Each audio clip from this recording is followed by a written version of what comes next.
What is it? The Shakti self. Oh. So, the Hladini Shakti, or the Ananda, bliss, energy of the Lord, is personified as Srimati Radharani.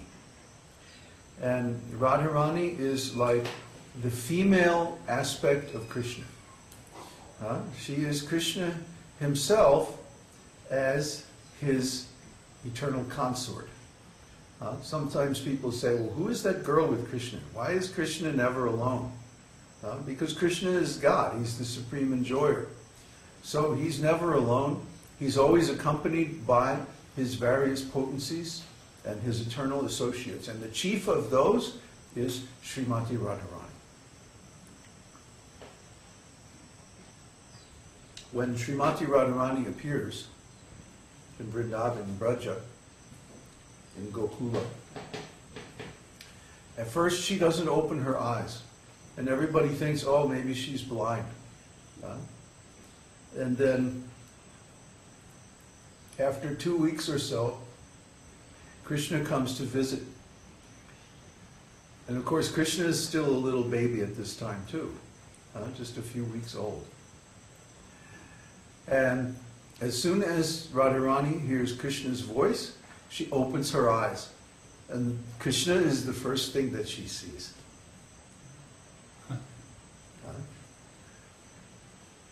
So this is Radha. She only wants to see Krishna. She doesn't want to see anything else. So Radharani grows up with Krishna. And because she has a special blessing by Durvasa Muni. Durvasa Muni is one of the expansions of the Lord as a great sage. And he's a great devotee of Lord Shiva. And because of this, he has all kinds of mystic powers. So Durvasa Muni is known for cursing people. But he's also known for blessing people. So when Durvasa Muni came to visit Vrindavan, Srimati Radharani was serving him and cooking for him. And everything she cooked was so wonderful that Durvasa Muni was so satisfied that he gave her the blessing that whatever you cook will be as sweet as nectar. So from that time on, Mother Yashoda engaged Radharani in cooking for Krishna. So from a very early age, Radharani was also the chief cook for Krishna. And of course, Krishna used to tease her. She would cook something and then serve it out to Krishna, and Krishna would taste something and go, ugh. And then look at Radharani to see the effect. And then when they grew up a little bit more, then the girls, especially, also the boys in Vrindavan, but the girls especially formed these tribes called yutas. And that, from our English word youth, comes from that. So all the youths of Vrindavan, they formed these tribes, or gangs, or whatever you want to call it, passis. The gangs of Vrindavan. Called yutas. And Srimati Radharani is, of course, the head of one yuta. And her chief rival, Chandravali, is the head of another yuta of gopi girls. And so they would compete for Krishna, for his attention and his time, and for going out on excursions in the forest with him. So they have different moods. And Chandravali and her gopis are called the right-wing gopis. And Radharani and her gopis are called the left-wing gopis. And the difference is that Chandravali is very, very humble. Her mood is, anything that you want, Krishna, that's okay. We never complain. Anything you want to do. But Radharani's mood is more like, Krishna, you better be respectful. Otherwise, you're not getting any. You're out in the doghouse. Cowhouse? I don't know. Anyway. The barn. Yeah. Especially Lalita. Lalita is Radharani's best friend. And also an expansion of Radharani.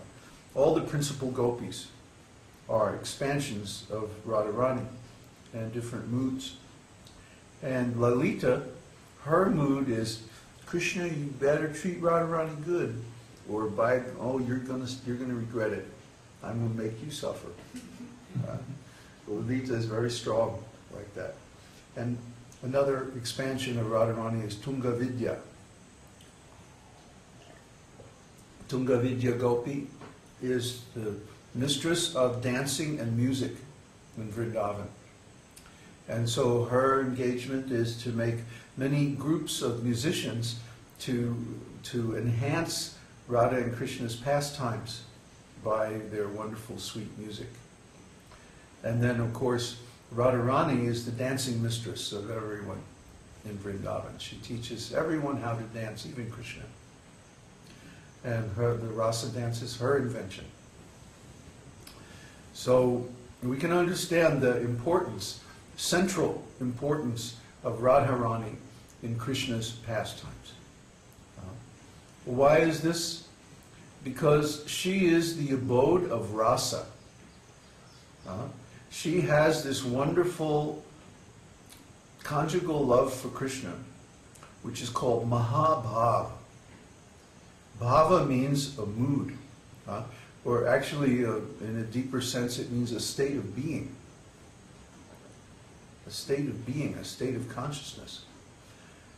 And Mahabhava means it's like the combination of all moods together in one mood. So Radharani's activities are sometimes so ecstatic that she goes from one mood to another, to another, to another, unpredictably. And sometimes she'll be with Krishna, but she won't even see Krishna, and she'll think that Krishna is far away. And she'll start to lament, where is Krishna? And Krishna's going, I'm right here. I'm right.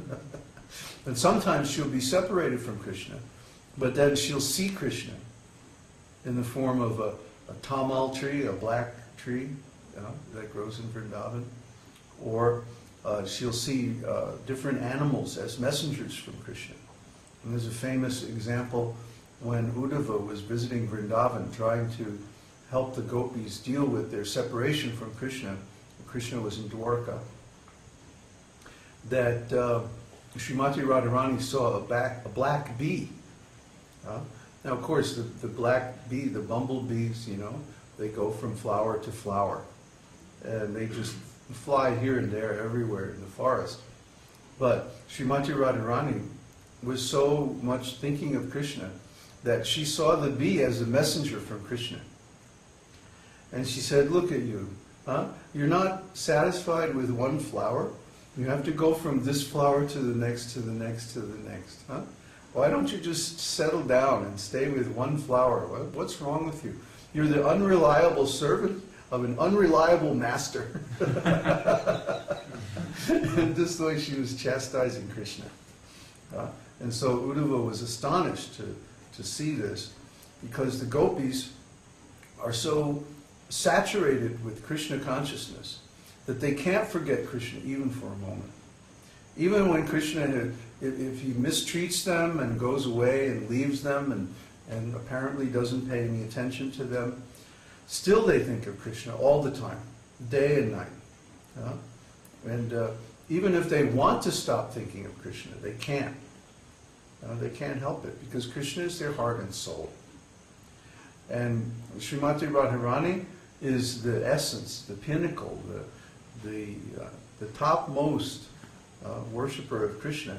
So this attitude finds its perfect expression in her. Our sampradaya, our lineage, is coming from Chaitanya Mahaprabhu.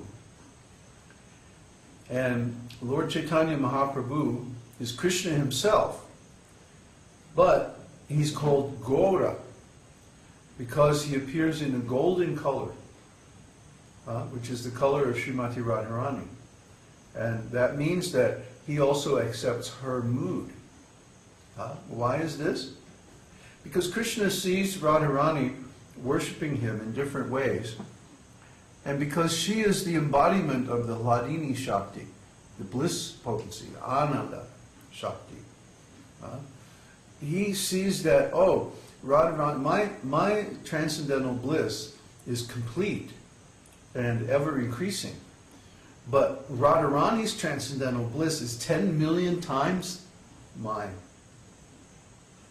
I want to taste that bliss. I want to know what is going on in Radharani that allows her to enjoy such amazing transcendental bliss. So Krishna appears in Radharani's mood. He appears as